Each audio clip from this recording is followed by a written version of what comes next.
Hello guys and welcome to the channel. Today I will show you how you can download Waze app on your Android phone.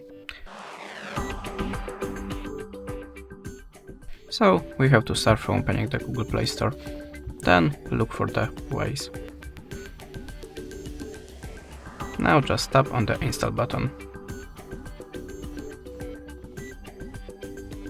And now wait for download and the app will be installed automatically.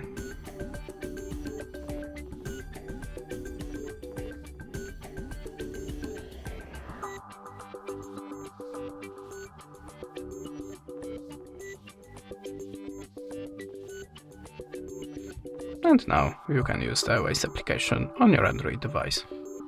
That's it. Thanks for the watching, leave us a subscribe or a comment, and goodbye.